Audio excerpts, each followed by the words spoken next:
Oke. Assalamualaikum Bang Ilmul dan Karani. Halo Waalaikumsalam Kak, warahmatullahi Alif, Muti. wabarakatuh. ya Kak, apa kabar kakak-kakak? Alhamdulillah Alhamdulillah. sehat. Alhamdulillah baik. Kalian gimana? Sehat, Kak. Alhamdulillah. Alhamdulillah sehat juga Kak. Gimana Mantap. Kak? Sekarang lagi di mana nih Kak Rani? Aku lagi di rumah, lagi spasing koas. Ini aku di Jakarta aja. Kalau Kak Elmul di mana Kak? Aku di rumah juga, di Makassar lagi libur.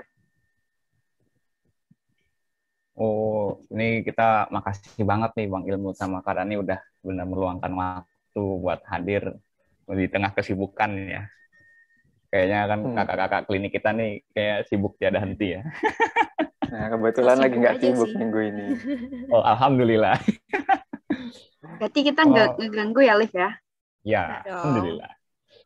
Mungkin kalau dari Bang Ilmul nih, kan lagi di Makassar nih. Kegiatannya apa Bang kira-kira Bang? Apa lagi libur aja Bang? Atau ada rencana mau ada kegiatan klinik lagi atau gimana?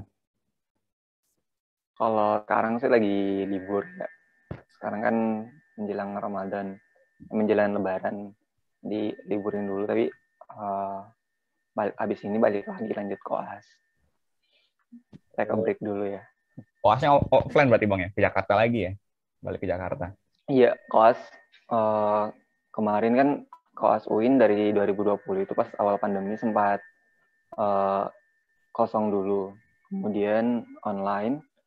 Kemudian pas September sempat ada yang masuk, tapi karena masih mengkhawatirkan sempat ditarik lagi. Kita baru mulai rame itu November, batch pertama.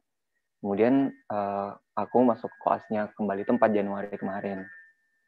Sampai sekarang sih alhamdulillah lancar-lancar ya.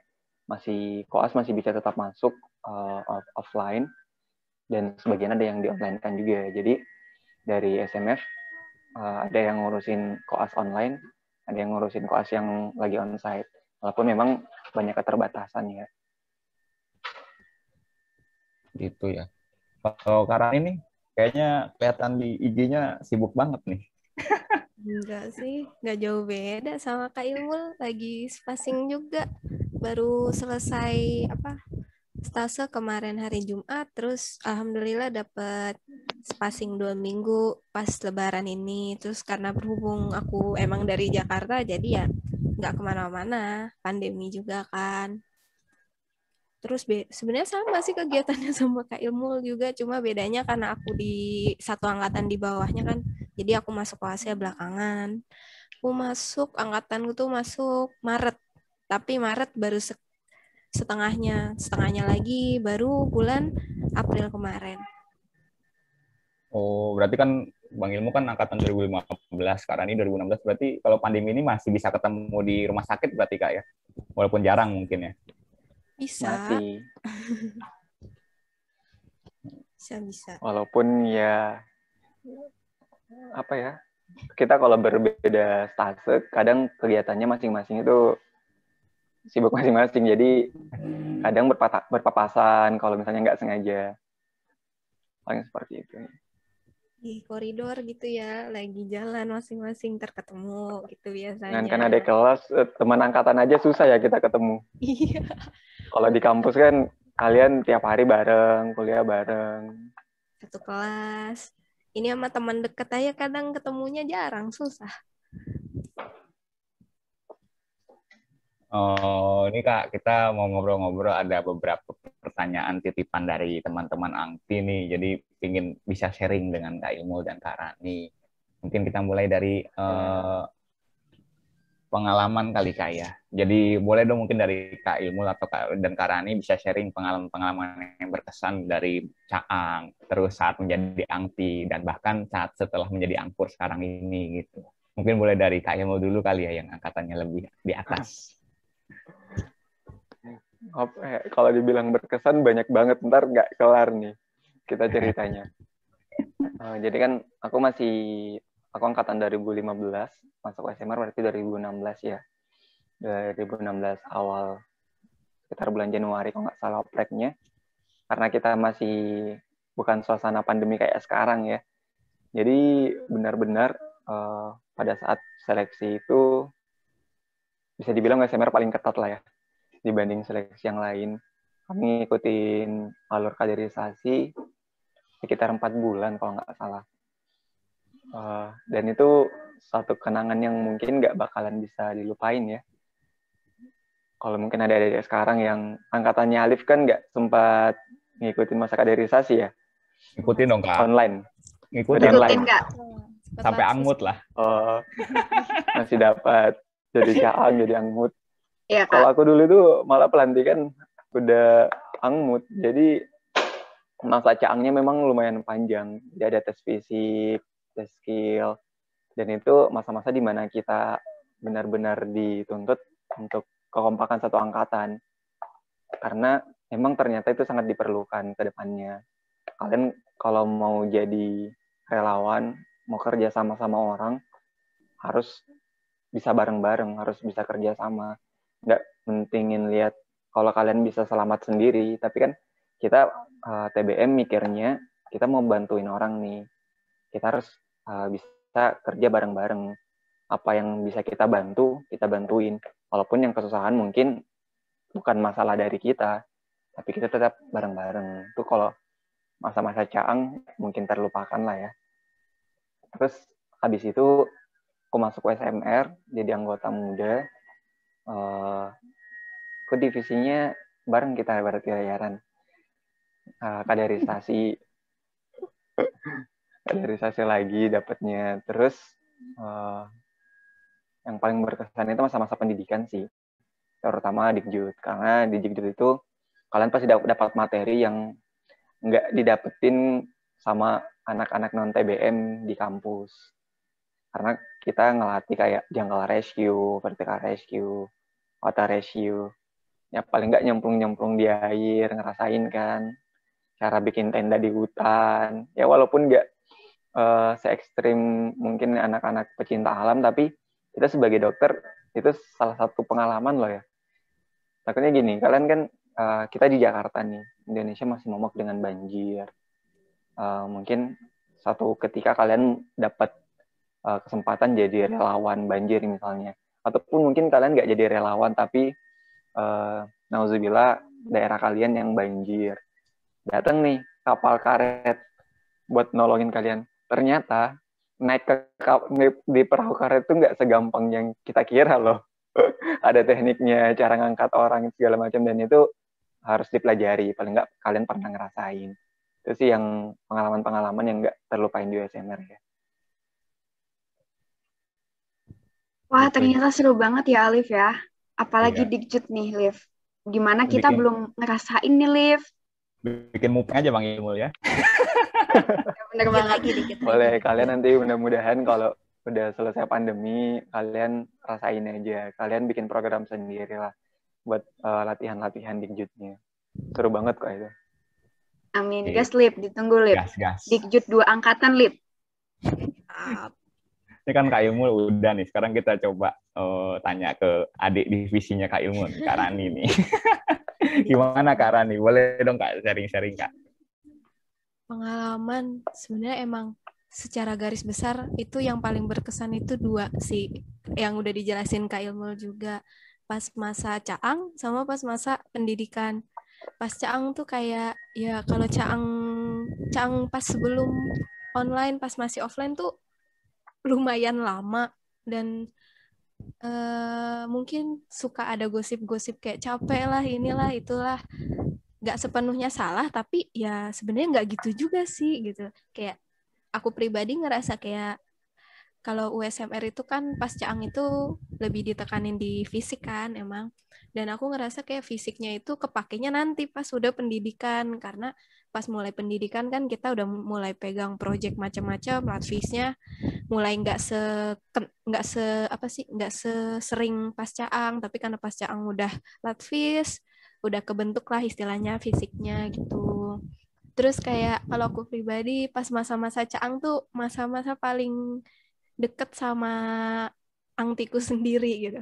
Karena pas sudah jadi angti, itu kan udah kepisah-pisah tuh ke divisi gitu. Ada 5 divisi itu masih deket sih, tapi kayak udah mulai pada ngurusin proyeknya masing-masing. Nah, pas Caang itu kayak pulang kuliah dari jam 3 bisa sampai malam. Terus kayak kalau kita ada konsekuensi, terus kita bareng-bareng gimana cara ngebayar konsekuensinya biar kita kompak gitu. Terus kalau ada satu temen yang nggak kuat gitu, kayak aduh kangen sih jadinya sama teman-teman angtiku 12 kan. Soalnya sekarang juga udah susah gitu mau ngumpul, udah koas masing-masing. Tadi yang diceritain koas sudah susah ngumpul. Terus yang kedua itu ya pas pendidikan, mulai dari pendidikan dasar, berlanjut sama berjenjang tuh seru-seru sih menurut aku. Pertama yang dari pendidikan dasarnya, yang sebenarnya kalau pendidikan dasar sih materinya nggak jauh beda ya sama modul emergensi. Cuma kalau yang berkesan di aku adalah apa ya? Kalau kita lagi latihan, lagi simulasi, sama lagi di keadaan sesungguhnya, itu tuh beda. Nah, di USMR tuh kan kalau simulasi kayak dibikin panik gitu ya, sama korban-korbannya. Nah, aku pribadi ngerasa pendidikan dasar tuh ngelatih rasa paniknya itu, gitu. Karena awal-awal aku di koas juga, kayak pas ketemu sempet kayak panik, aduh gimana nih, gue gimana gitu. Tapi karena keinget kayak, oh ya, tenang dulu, tenang. Lu kan kalau USMR juga lagi simul kan korbannya, apalagi korban triase hijau dan kuning itu disuruh bikin penolongnya panik pasti. Teriak-teriak Kalian udah kayak. pernah simulasi belum? bakal rese Pernah, Kak. mereka. Iya. Teriak-teriak. Iya. Dulu Nah, pernah Kak jadi tim itunya korbannya aja Kak. korbannya CT ya? Jadi Ya disuruh kan teriak-teriak ntar. Nah, Yang itu. tukang rusuh. Nah, itu tuh sebenarnya sangat berguna buat ngatur rasa panik sih, kalau sampai sekarang tuh kepake banget. Terus pas Dikjud benar-benar berkesan parah sih, kayak nggak pernah tuh belajar water rescue, vertical rescue, apalagi jungle rescue. Kayak pertama kali diajak nyemplung, kayak nyemplungnya ke situ Gintung kan tau lah gimana airnya hijau gitu.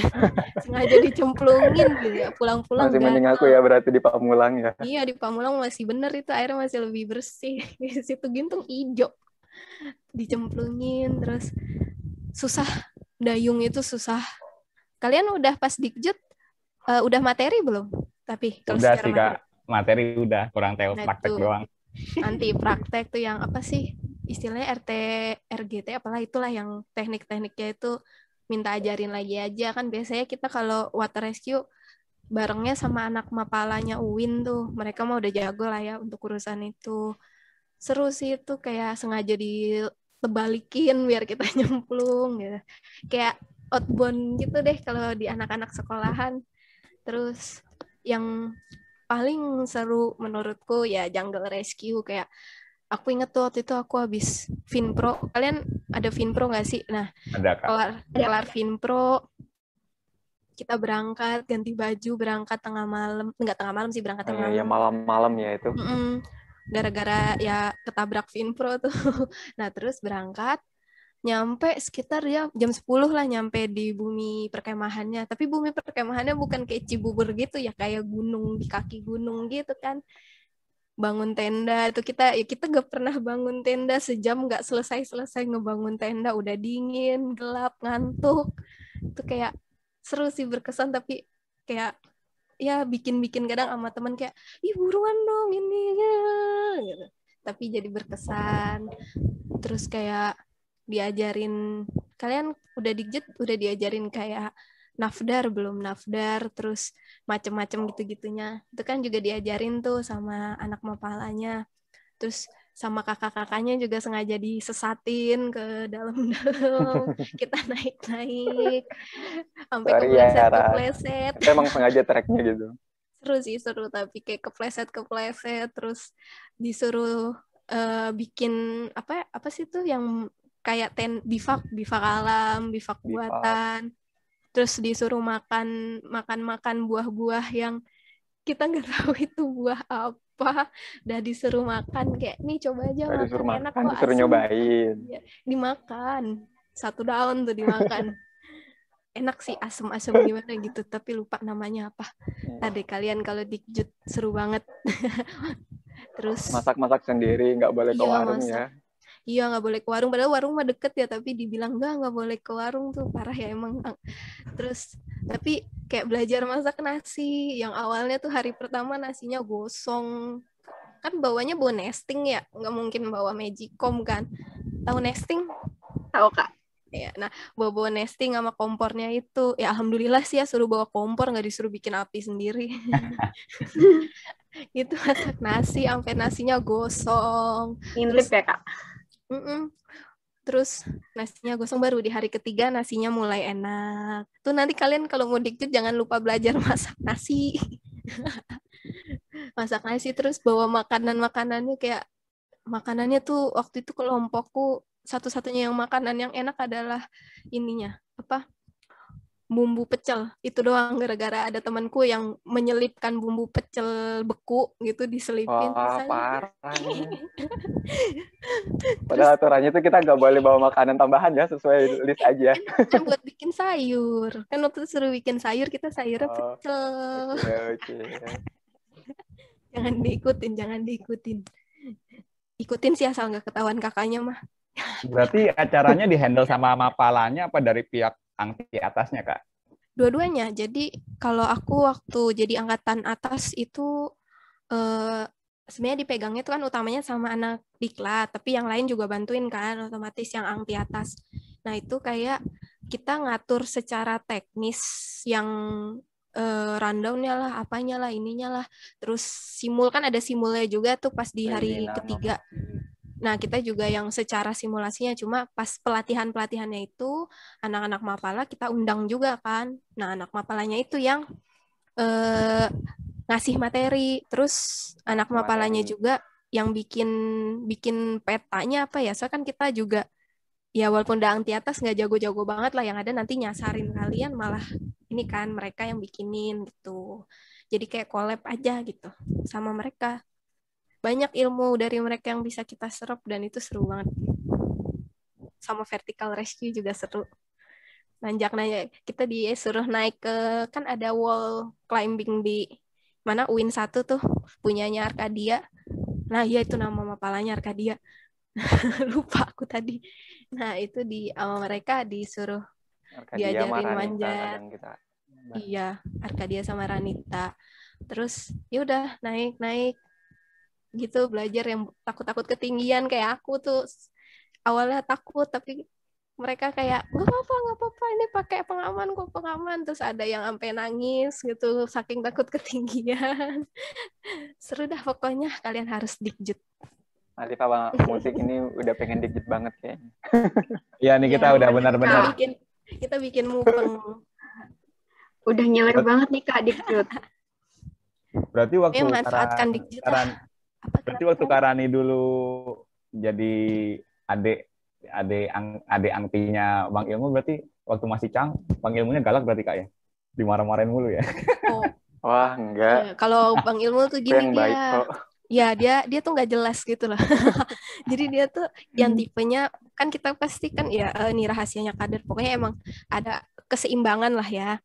Nah Kak Ilmu tuh kayak yang diem, mejeng di depan diem, terus mukanya serem gitu, tapi bukan yang marah-marah gitu. Yang diem, terus tahu-tahu kalau ngomong nyelekit aja. Ngomongnya sih kayak gitu ya. Iya, ngomongnya santai gitu, santai, nggak nada tinggi, tapi kalau ngomong jelek.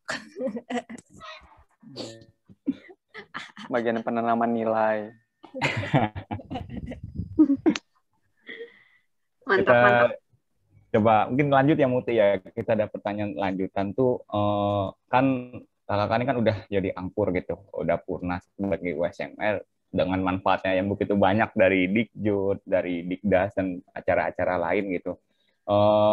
Ada nggak sih Kak, boleh di-share nggak pengalaman-pengalaman kayak misalnya kakak entah waktu jadi relawan atau entah kakak pas lagi di koas yang benar-benar kakak bisa ngelakuin hal itu karena kakak ikut di USMR gitu Kak. Jadi kayak, gue di USMR pernah belajar ini, gue pernah belajar ini. Baru kakak bisa ngejalanin itu gitu Kak, pas di koas atau pas jadi relawan. Mungkin dari Kak Ilmu dulu boleh Kak, silakan Kak. Oke. Sebenarnya kalau dari pengalaman pas koas sih, kalian kan di USMR sudah belajar BHD, bahkan belajar ATLS ya, dasar-dasarnya. Nah, itu pas kalian koas pasti bakal kepake. Kebetulan aku pas koas itu stase pertama dapatnya anestesi. Nah, anestesi ini sebenarnya kalau ilmu anestesinya, sedasi segala macam, terus anestesi kan kalian sebagai dokter umum nice to know. Tapi yang paling penting kalian harus bisa ilmu-ilmu emergensinya. Jadi kayak manajemen airway, breathing, circulation gimana, terus cara kalian BHD, basic life support kan. Nah, itu bakal kalian praktekin lagi. Nah, karena kebetulan kita di USMR udah pernah belajar lah ya. Nah, itu ngikutinnya agak gampang lah ya. Dalam artian kita bisa ngikutin materi-materinya. Jadi pas BHD kita udah tahu cara RJP gimana, prinsip-prinsip RJP bagaimana, cara alur penanganannya ketika kalian dapat pasien bagaimana. Kita paling nggak sudah pernah terpapar sebelumnya. Jadi pas masuk stase itu nggak kosong-kosong banget seperti itu. Karena dasar-dasarnya udah dapet. Terus kalau pengalaman di luar, nah kemarin ini 2019 aku sempat ikut juga jadi tim kesehatan untuk jamaah haji berangkat. Nah, itu sempat dapat beberapa jamaah yang kewalahan. Jadi kan ketika kita di USMR kita belajar nih teknik evakuasi gimana. Jadi cara mindahin korban, cara yang benar cara ngangkat korban itu gimana, dan itu bisa kita pakai ketika kita di lapangan. Dan mungkin di luar itu ketika di jalanan beberapa kali kan teman-teman sering lihat nih ada kecelakaan di jalan. Nah, sebenarnya kalau kalian teman-teman udah baca nih Sumpah Dokter itu ada salah satu yang mengatakan kalian harus melakukan pertolongan kecuali kalian yakin ada yang bisa memberikan pertolongan tersebut. Nah, sebagai anak TBM, kalian kalau misalnya ada yang kecelakaan di jalan, paling nggak singgah gitu. Singgah buat kalian meriksa recognizing ada nggak tanda bahaya pada korban itu. Kalau misalnya ada, kalian bisa ngelakuin asesmen-asesmen yang udah dipelajarin di TBM. Paling nggak kalian bisa cek kesadaran, cek tanda bahayanya, ada perdarahan apa enggak. Kalian lebih tahu lah cara mindahin korbannya. Kalau misalnya lagi di tengah jalan, karena ini sebenarnya yang paling fatal ya ketika kalian dapat korban, mau korbannya, kalau misalnya lecet-lecet aja mungkin masih aman lah ya. Tapi kalau misalnya sudah ada patah segala macam, ada perdarahan, paling nggak kalian bisa menghentikan perdarahan tersebut.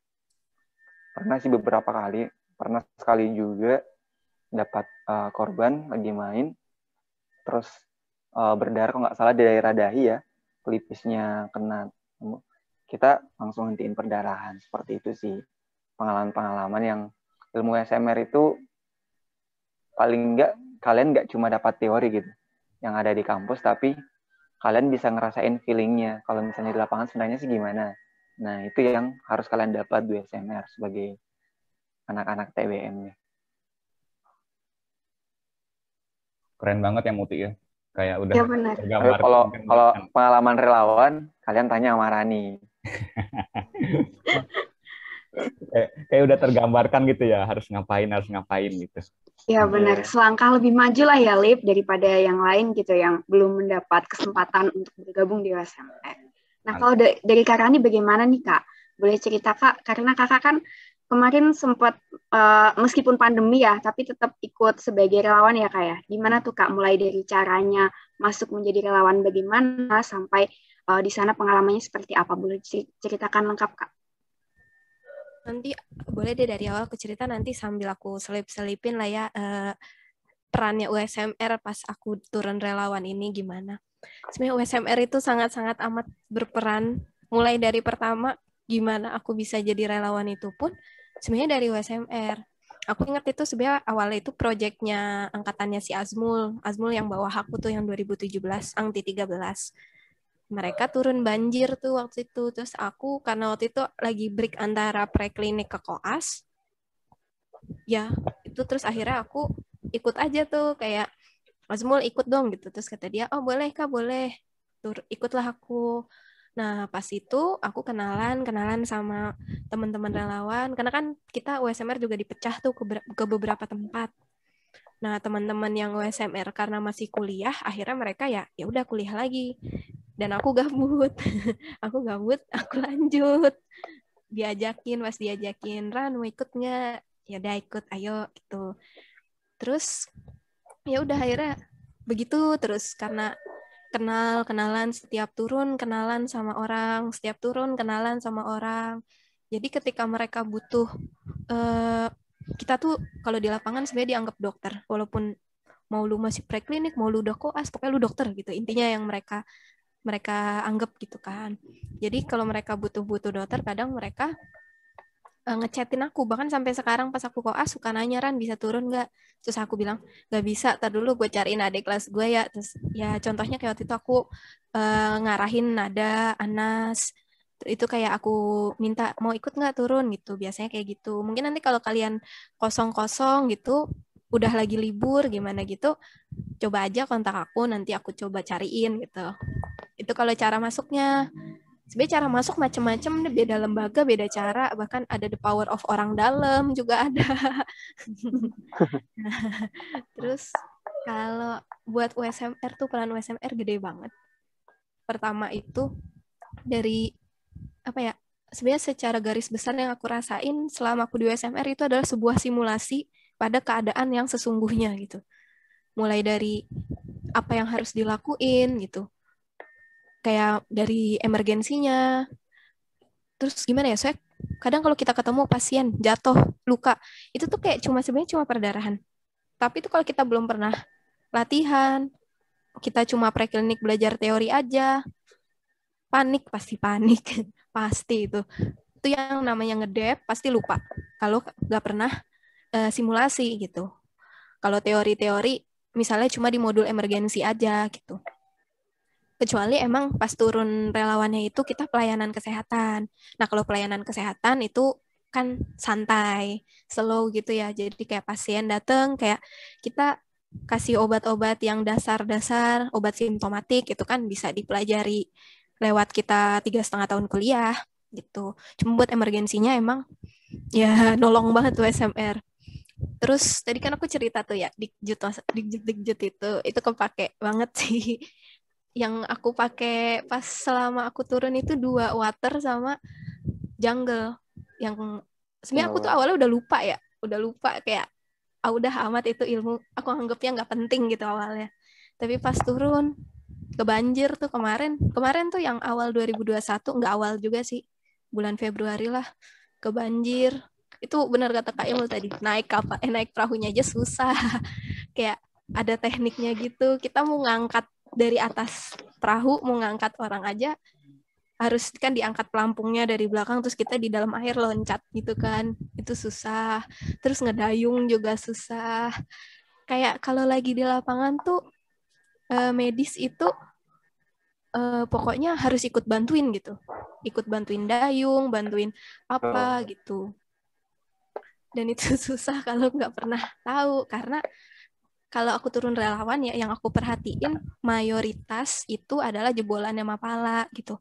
Jadi tim rescue-nya itu, jadi mereka kayak udah punya bekal kan, udah jago-jago. Nah, kendala yang kadang aku temuin bareng tim medis, kadang tim medisnya pun kosongan gitu. Jadi pas lagi turun, mereka nggak tahu selain medisnya. Sementara aku kadang berbangga diri kayak, untuk USMR gue pernah belajar ini nih, jadi nggak bego-bego banget lah gitu.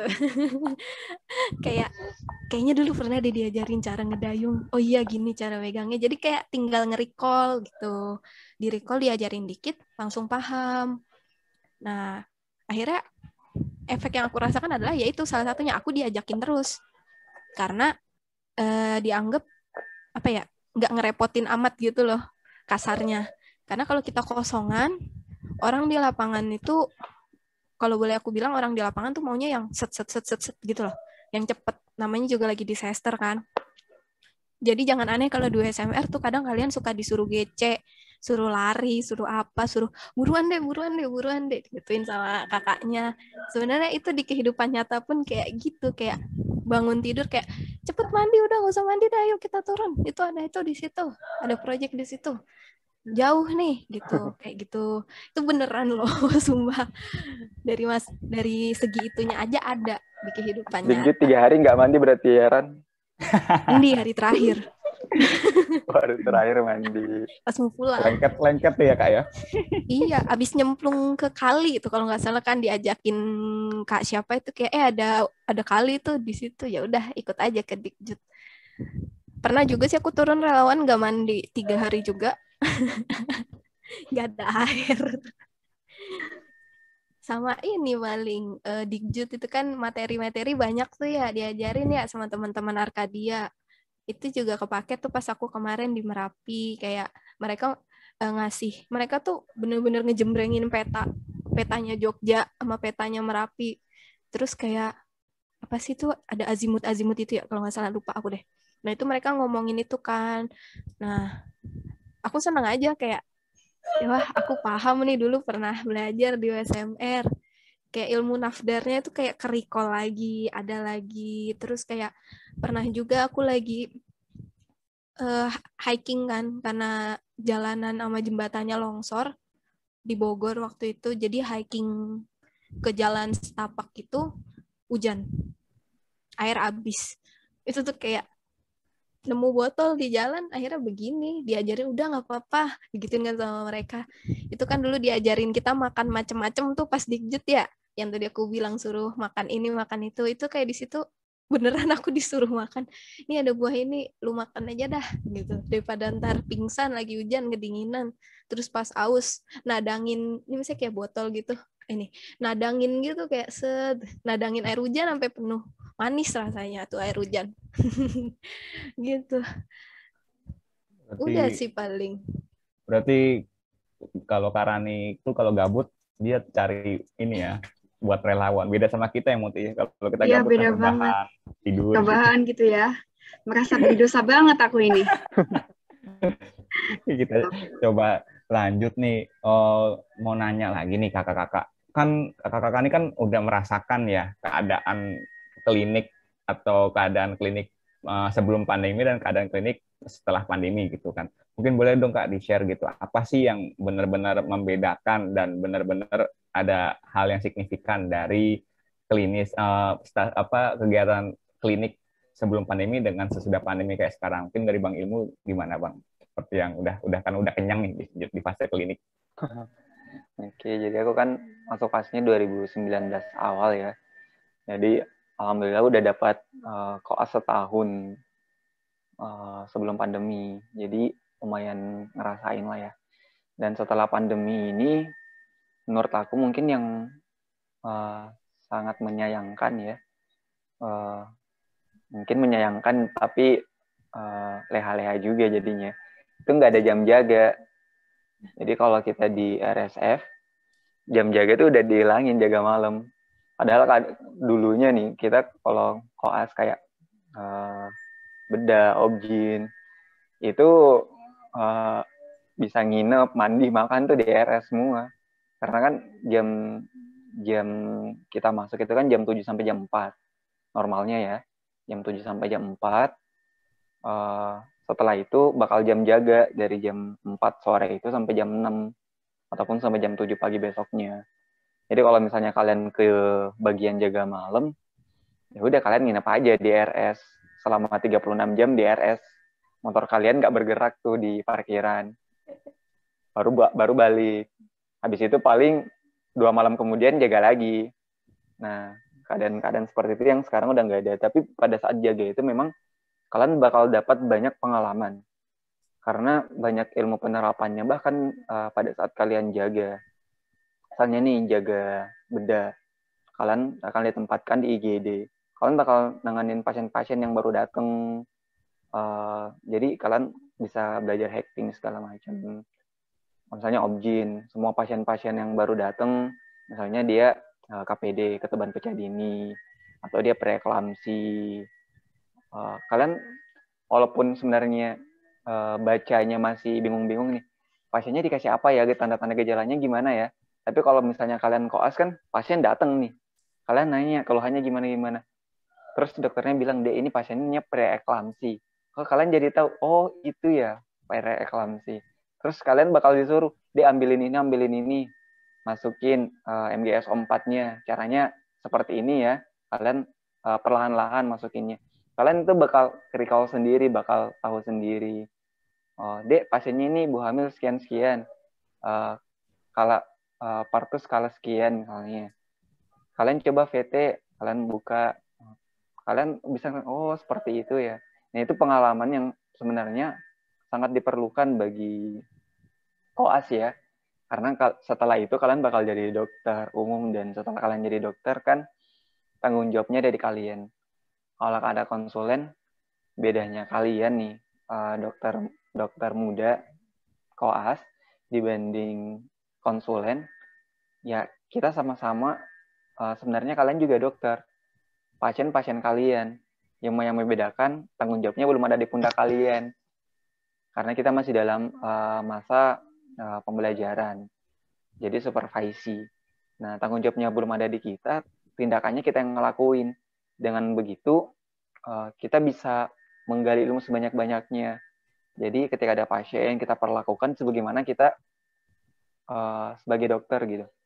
Kalian nanganin pasien, anamnesis, pemeriksaan fisik, kemudian kalian diagnosis. Bedanya kalau kalian dokter beneran, kalian langsung kasih terapinya.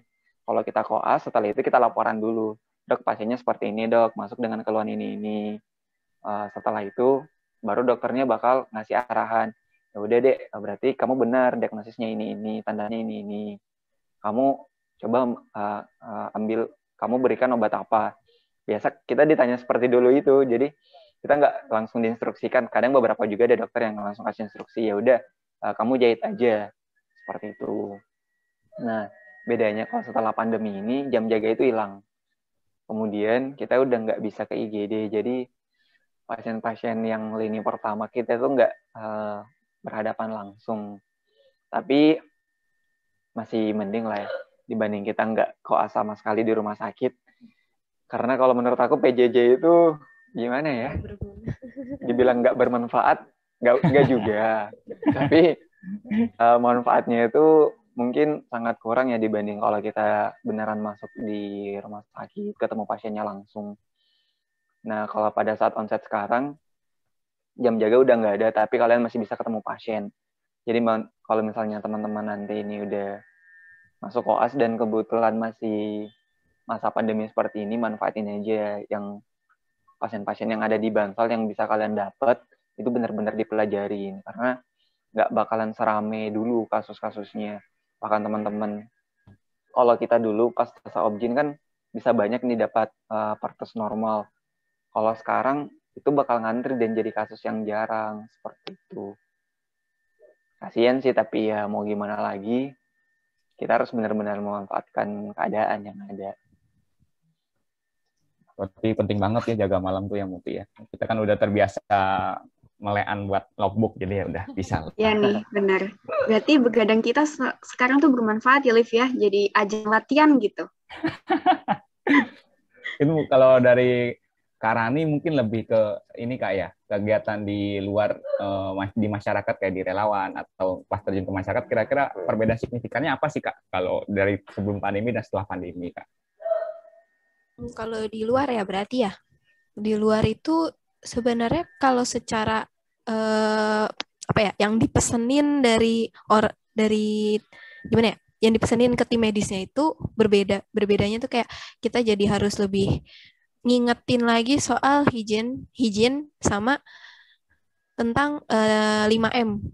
Nah, itu karena gimana ya? Kalau di luar itu aku kan cukup ngerasain yang sebelum dan sesudah pandemi tuh. Kalau yang sebelum pandemi itu kita bebas gitu. APD pun ya udah APD kalau pakai masker ya kalau ngerasa perlu aja gitu. Sementara kalau sekarang tuh harus pakai masker, kalau bisa double, terus pakai handscoon. Itu tuh PR banget buat tim medis sebenarnya. Karena di keadaan yang lagi disaster gitu, entah di tempat disasternya atau di pengungsiannya itu chaos gitu, chaos banget. Kayak ya udah namanya orang lagi susah gitu ya, orang lagi kena banjir, lagi kena longsor, macem-macem, lagi ngungsi. Kayak pikiran mereka kayak ya udah yang penting gue bisa tidur gitu. Udah nggak mikirin mereka tuh masker gitu. Makanya PR banget dan sering juga dijadiin project kayak bagi-bagi masker, bagi-bagi alat-alat kayak alat-alat mandi gitu-gitu, alat-alat kebersihan karena emang sekarang itu kalau lagi disaster ya udah sama aja kayak lagi keadaan biasa, mereka nggak bakal mikirin yang COVID-COVIDan gitu, kayak yang penting gue besok bisa makan, besok gue makan apa gitu kan, yang di pikiran mereka gitu. Terus buat apa ya, buat tim medisnya juga jadi harus lebih hati-hati karena aku pribadi kemarin kena COVID tuh pas lagi turun. Aku kecolongan. Aku kecolongan ya, namanya lagi gitu, lagi ngumpul sama teman-teman relawan, lagi makan kan buka masker ya. Kan aku nggak pulang kan, jadi buka masker, kecolongan aku pulang-pulang kena. Nah itu juga jadi hati-hatilah istilahnya. Kalau bisa ya tidur. Kita tim medis tuh kayak role modelnya banget kan. Kalau lagi turun kayak gitu buat di keadaan pandemi. Jadi emang PR banget sih buat tim medis. Hati-hati, harus hati-hati banget dan harus galak. Karena kadang gimana ya, orang-orang kayak gue capek ngep buka, dari relawan yang rescue-nya gitu pun mereka kayak aduh capek habis ngangkat-ngangkatin, bentar ya buka masker. Kalau kitanya terlalu santun gitu kadang mereka kayak ntar ya gitu. Jadi kayak harus galak, harus maskernya pakai bang gitu kan, harus kayak gitu, kayak harus usaha banget gitu buat nerapin protokol kesehatan di tempat pengungsian atau di tempat disaster itu sangat-sangat susah. Makanya harus hati-hati. Makanya buat teman-teman USMR kalau sekarang-sekarang turun sih kayak harus perhatiin tempat, jangan yang terlalu chaos. Karena kalau terlalu chaos ya itu takutnya kecolongan kayak aku gitu. Harus perhatiin tempat lagi sama masker gitu. Udah sih bedanya di situ. Sisanya secara teknis mah sama aja. Ya gitu-gitu aja. Dari nolong ininya sama. Berarti benar-benar kitanya harus jaga diri sendiri dulu Kak ya, biar bisa Benar. masker, protokol kesehatan tetap terjaga. Ini ada satu pertanyaan terakhir nih Kak, last nih dari teman-teman, khusus dari teman-teman kan dari divisi Humas. Kan program kerja USMR Bersandar ini bersuara untuk pendengar kan program kerja baru dari divisi Humas tahun ini 2020 dan insya Allah mau dilanjutkan di pengurusan tahun depan di 2021. Yang udah 3 episode nih Kak berjalan nih. Mungkin dari kakak-kakak ada nggak Kak kayak usulan untuk topik apa yang akan diangkat untuk episode selanjutnya beserta kayak narasumbernya siapa nih yang pas gitu Kak? Mungkin dari Kak Imu ada usulan nggak Kak? Sebagai angkur. Oke.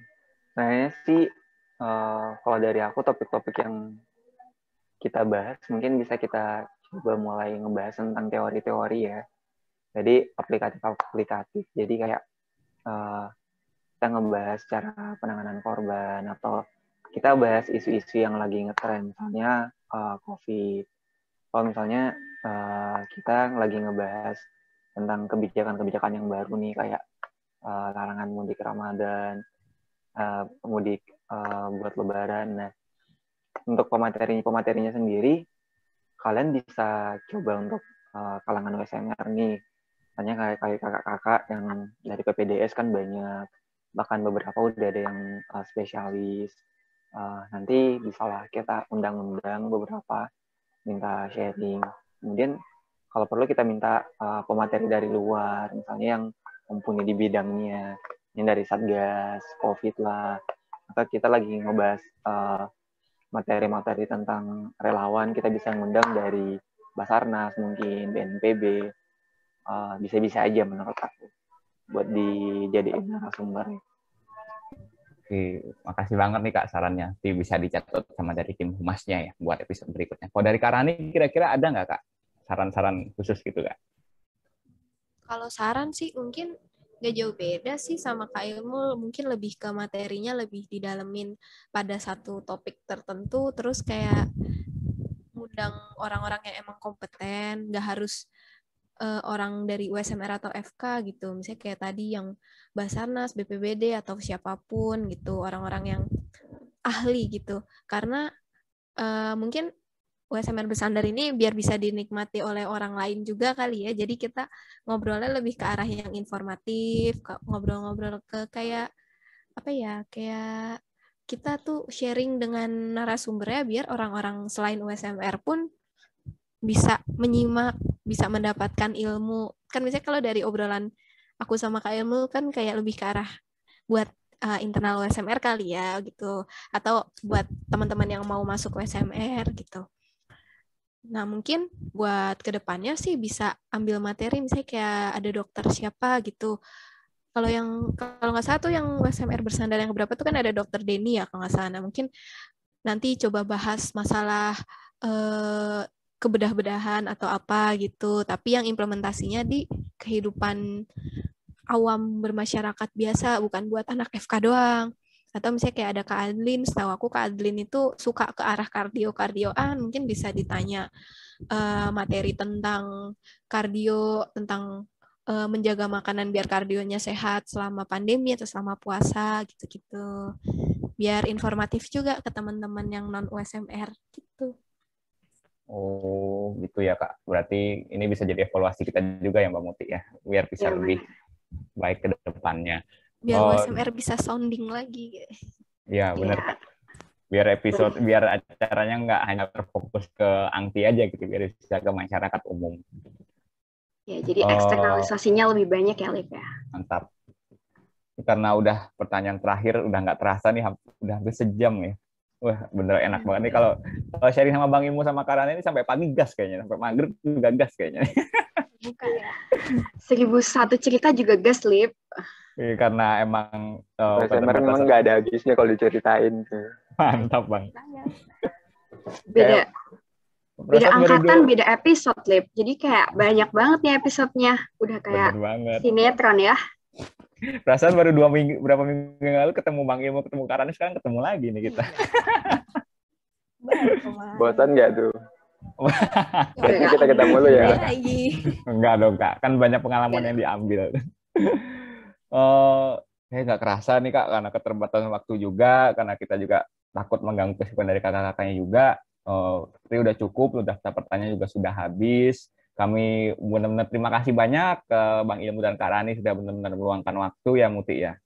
Ya, terima kasih banyak Kak atas luangan waktunya, dan semoga bermanfaat buat siapapun yang nanti akan menonton video ini, terkhusus buat Angti Alip ya, buat Caang 16 juga Lip nih. Nah, kita udah ada Caang nih Kak. Kita udah ada calon anggota Angti 16. Berapa orang?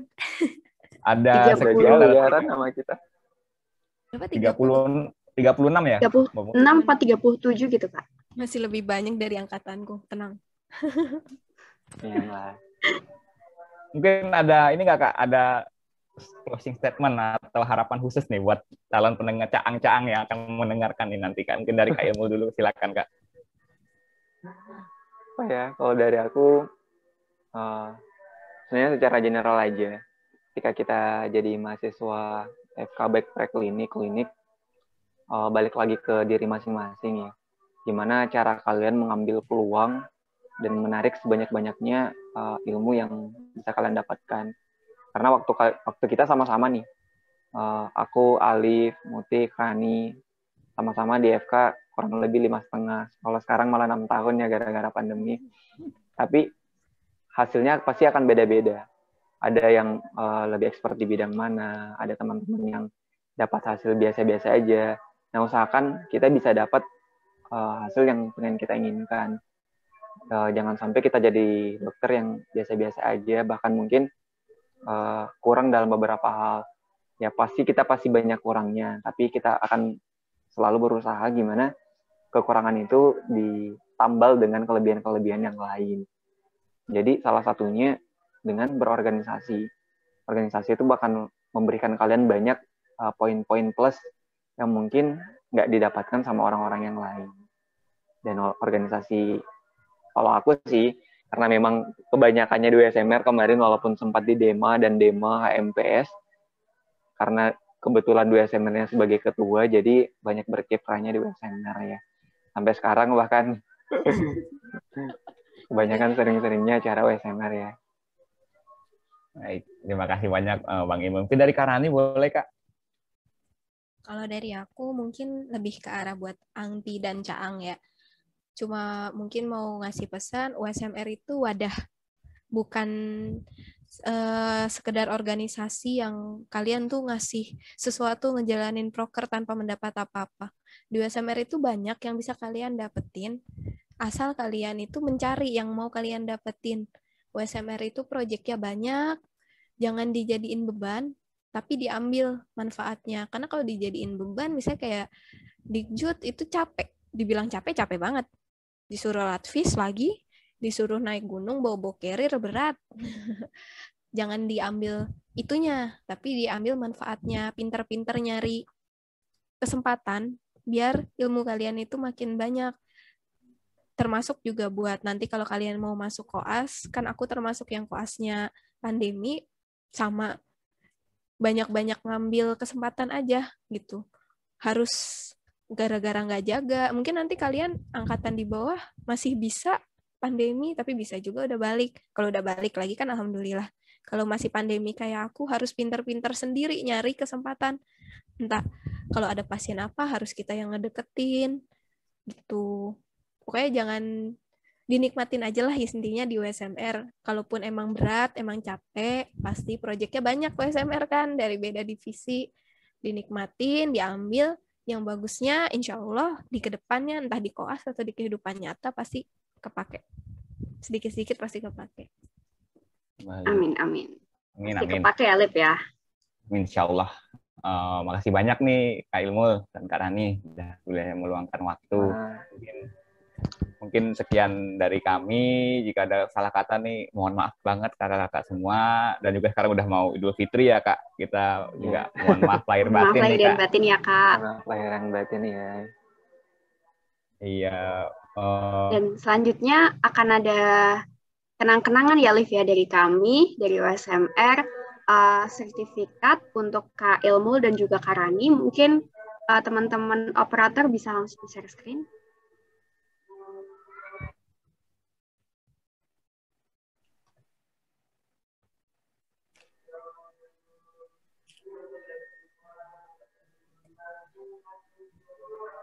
Untuk Kak Ilmulnya bisa dipin teman-teman.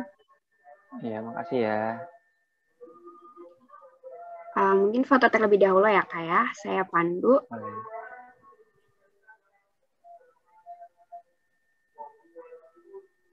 Satu, dua, tiga. 1, 2. Gaya USMR Kak, boleh Kak? Oke. 1, 2, 3. Terima kasih banyak Kak Ilmul. Kasih banyak. Semoga ya. bermanfaat buat kami Kak, buat kita semua. Selanjutnya Kak Rani.